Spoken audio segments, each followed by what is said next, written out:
உங்களுக்கு நிம்மதி உண்டாகுவதாக, தேவனுடைய இரக்கங்கள் அதிகமாவதாக. தேவன் என்ன சொல்றாங்கன்னா, இந்த ஜூன் மாத வாக்குத்தத்தம் 2 கொரிந்தியர் 12:9, என் கிருபை உனக்கு போதும், பலவீனத்திலே என் பலம் பூரணமாய் விளங்கும். மனுஷங்க எப்படிங்க உங்களை பார்ப்பாங்க? இது இருக்கா, இவங்க கிட்ட என்ன இருக்கு அப்படின்னு தான் பார்ப்பாங்கள்ல. நகை இருக்கா, பணம் இருக்கா, சொத்து இருக்கா, இவங்க அந்தஸ்தோடு இருக்காங்களா, அப்படி தான் பார்ப்பாங்க. ஆனால் அதனாலேயே நம்ம என்ன பண்ணுவோன்னா, இது இவங்களுக்கு தெரியக்கூடாது, இதெல்லாம் நம்ம அவங்களுக்கு தெரியாமல் மறைச்சி வச்சுக்கலாம். வியாதி இருக்கா, அதை யார்கிட்டையும் சொல்லிடக்கூடாது. வறுமை இருக்கா, யாருக்கும் தெரியாமல் வாழ்ந்துடலாம் அப்படின்னு நம்ம மறைச்சி வாழ்கிறோம். என்னங்க, தேவன் என்னை பார்க்குறதே இல்லைங்க, என் வேதனையை பார்க்குறதே இல்லை அப்படின்னு கவலைப்படுறீங்களே. இந்த மாதம், இந்த ஜூன் மாதம் உங்கள் பலவீனங்களை பார்க்கறதுக்காக தான் தேவன் வந்திருக்காருங்க. உங்களுக்கு எவ்வளோ பலவீனங்கள் இருக்குங்க, தேவன் அதை பார்க்கறதுக்காக தான் வந்திருக்காரு. அதில் உதவி செய்கிறதுக்காக தான் வந்திருக்காரு. உடம்பு ரீதியாக எவ்வளோ உங்களுக்கு பலவீனங்கள் இருக்குது, பண ரீதியாக எவ்வளோ பலவீனங்கள் இருக்குது அப்படின்னு பார்க்க வந்திருக்காரு. அவர் அறிவு ரீதியாக உங்களுக்கு எவ்வளோ பலவீனங்கள் இருக்குது அப்படின்னு பார்க்க வந்திருக்காரு. உங்கள் குடும்பத்தில் எவ்வளோ பலவீனங்கள் இருக்குது அப்படி பார்க்க வந்திருக்காருங்க. அவர் பலவீனங்களை நீங்கள் எதை காட்டுறீங்களோ, எந்த பலவீனத்தை நீங்கள் காட்டுறீங்களோ அந்த இடத்துல அவர் தன்னுடைய ஃபுல் பலனை போட போகிறாரு. முழு பலத்தை, தேவனுடைய முழு பலத்தை பார்ப்பீங்க. எங்கெங்கே பலவீனங்கள் இருக்கோ அங்கெல்லாத்துலேயும் நீங்கள் தேவனுடைய முழு பலத்தை பார்ப்பீங்க. இந்த ஜூன் மாதம் தேவனுடைய ஃபுல் பலத்தை பார்ப்பீங்க. அவர் உங்களுக்காக பலத்தை போடுறாரு. ஐயோ, என் பிள்ளைங்க இதிலெல்லாம் வீக்காக இருக்காங்க, அதிலெல்லாம் நான் ஃபுல் பலத்தை போடுவேன், 100% பலத்தை போட்டுருவாருங்க. அவர் உங்களுக்காக எல்லா இடத்துலையும் ஃபுல் பலனை போட்டால் எப்படி இருக்கும்? சந்தோஷம் வந்துடும். எதை பலவீனங்கள் நீங்கள் நினைக்கிறீங்களோ அதிலெல்லாம் சந்தோஷம் வரும். தேவன் அந்த இடத்துலலாம் அவர் ஃபுல் பலத்தை போடுவார். ஃபுல் பலத்தை போட்டு சரி பண்ணுவாருங்க. சரிங்களாங்க? ஃபுல் பலத்தை போட்டு அவர் சரி பண்ணுவார். நம்ம சில வியாதி வந்தாலோ, சில பிரச்சனை வந்தாலோ, ஐயோ பூமியே நின்ன மாதிரி இருக்கும். வாழ்க்கையை நின்றுடுச்சுங்க, பூமியே நின்றுச்சுங்க, உலகமே நின்றுடுச்சு எனக்கு இந்த பிரச்சனை வந்ததுனால. ஒரு பிரச்சனை வந்தால் அப்படி தான் நம்மளுக்கு தோணும். நீங்கள் தேவன் ஃபுல் பலத்தை போடுறதுனால உங்கள் வாழ்க்கை சரியாக இயங்க ஆரம்பிச்சிடும். அவர் ஃபுல் பலத்தை போடுவார். இப்போ சந்தோஷம் எல்லாமே வந்துடும். என்ன இருக்குன்னு அவர் பார்க்கல, என்ன இல்லை, உங்ககிட்ட என்ன இல்லைன்னு தான் பார்க்க வந்திருக்காருங்க. ஃபுல்லாக அவர் பரிபூரண பலத்தை போட்டுருவார். 100% பலத்தை போடுவார். கிதியோன், அவனுக்கு போஸ் செய்ய தெரியாது, அதுதான் அவனுடைய பலவீனம். இப்போ நான் என்ன பண்ணணும்?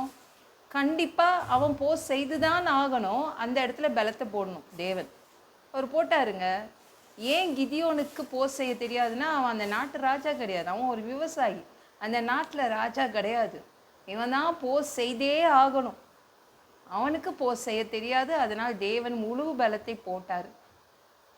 என்ன பண்ணார்? கிதியோனை போய் போர்க்களத்தில் நின்றுடு அப்படின்னு அனுப்பிட்டாருங்க. அங்கே போய் நின்னான். 300 பேரோட கிதியோன் நின்னான். பானை, தீவட்டி, எக்காலத்தை கொடுத்தாரு. எந்த ஆயுதமும் கொடுக்கல. ஏன்னா கிதியோன் கையில், அவனுடைய கை மண்வெட்டி பிடிச்ச கைங்க, அவன் கையில் எந்த ஆயுதமும் கொடுக்கல. தேவன் எப்படிப்பட்டவர் பார்த்துக்கோங்க, ரொம்ப நல்லவருங்க. அவன் கையில் ஒரு ஆயுதம் கூட கொடுக்கல. ஆயுதமே கொடுக்காம நிற்க வச்சிட்டார். அவனோட 300 பேர் அவனுக்கு துணையாக நிற்க வச்சார். அவ்வளோதான். ஃபுல் பலத்தை, முழு பலத்தையும் தேவன் போட்டு அந்த போரை முடித்தார். அந்த எதிரி படைகள் பயங்கரமாக ஸ்ட்ராங்கான படை. அது எல்லாரும் ஒட்டகம் வச்சுருந்தாங்க, ஒட்டகப்படாது. எல்லாருமே கையிலையும் ஒட்டகம் இருந்துச்சு. ஆனால் இவங்க கையில் பானை, தீவட்டி, எக்காலம் இருந்துச்சு. ஒரு பானையை வச்சு நீங்கள ஒருத்தரை அடிச்சு பாருங்களேன், பானை தான் உடையும். அவங்களுக்கு எந்த பிரச்சனையும் வராது, எந்த அடியும் படாது. அப்படிப்பட்ட ஒரு ஒரு சாதாரண ஆளுங்களாக தான் அவங்க போர்க்களத்தில் நிற்க வச்சார். மற்ற ஃபுல் பலத்தை தேவன் போட்டு அந்த போரை முடித்தார். அதனால் நீங்கள் இந்த ஜூன் மாதத்தில் பார்க்கலாம், உங்களுக்கு எவ்வளோ பலன் இருக்குது, எவ்வளோ பலவீனம் இருக்குது, அதெல்லாம் நீங்கள் லிஸ்ட் எடுத்து வச்சுக்கோங்க.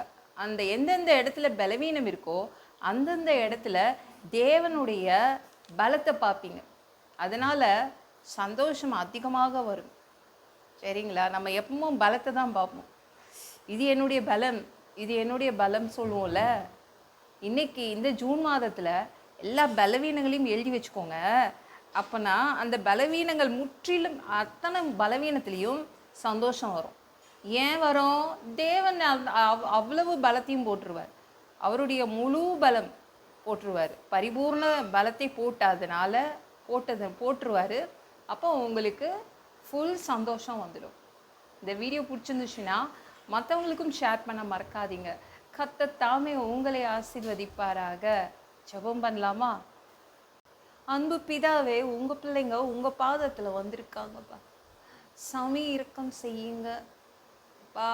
ஜூன் மாதத்தில் உங்கள் பிள்ளைங்க வந்து நிற்கிறாங்க.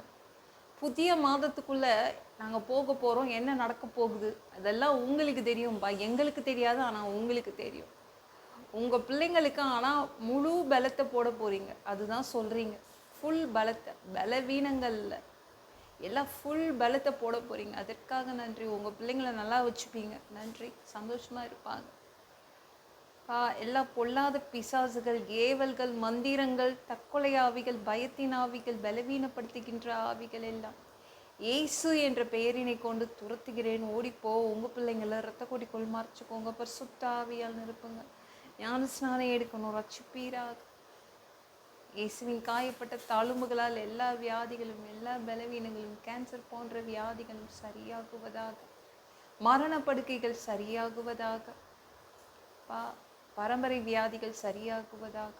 ஒரு மனுஷனா பிறந்தா ஜீவ புஸ்தகத்துல பேர் இருக்கணும். அப்படி இல்லைன்னா அந்த மனுஷனை பிடிச்சி நரகத்துல தள்ளிடுவீங்க. தீ எரிகிற இடத்துல எப்படி போய் வாழ்றது? அடிச்சு உதச்சி திருத்தி எங்களை பரலோகத்துக்கே அனுப்பிடுங்க. கழுவப்படாத பாவங்கள் எங்ககிட்ட இருந்துச்சுன்னா உங்கள் திரு ரத்தத்தை கொண்டு கழுவி எங்களை பரலோகத்துக்கே அனுப்பிடுங்க. எந்த ஒரு இமை பொழுது நீங்கள் வருவீங்கன்னு இயேசுவை வணங்கி காத்துட்ருக்கோம். பரிசுத்தமாக வாழ்ந்து வாழ்ந்து காத்துட்ருக்கோம். அந்த ஒரு இமை பொழுதில் உங்களுக்கு ஒப்பான உடம்பு எங்களுக்கு கொடுக்கப்படும். அதை பெற்றுக்கொண்டு மதிய வானத்தில் உங்களை சந்திக்க வருவோம். அந்த தருணத்தை நாங்கள் இழந்திடக்கூடாதுப்பா. ஒரு மனுஷனால் பரிசுத்தமாக வாழ்றது கூடாத விஷயம். அதற்கும் உங்கள் உதவி கேட்டு வந்து நிற்கிறோம். 7 வருட அந்த கிறிஸ்து ஆட்சியில் எங்களை விட்டுட்டு போயிடாதீங்க. பிசாசு நடத்தும் ஆட்சியில் எங்களை விட்டுட்டு போயிடாதீங்க. 1000 வருடம் இந்த பூமியை ஆட்சி செய்வதற்காக வருவீங்க. இந்த பூமிக்கு ஓனராக, சொந்தக்காரராக வருவீங்க. இந்த பூமியை ஆட்சி செய்வீங்க. அந்த பொற்காலத்தை பார்க்க ஆசைப்படுறோம். எல்லாவற்றையும் ஒப்பு கொடுக்குற இயேசு மூலம் ஜெபம் கேளும் பிதாவே. ஆமென். நாளைக்கு பார்க்கலாம்.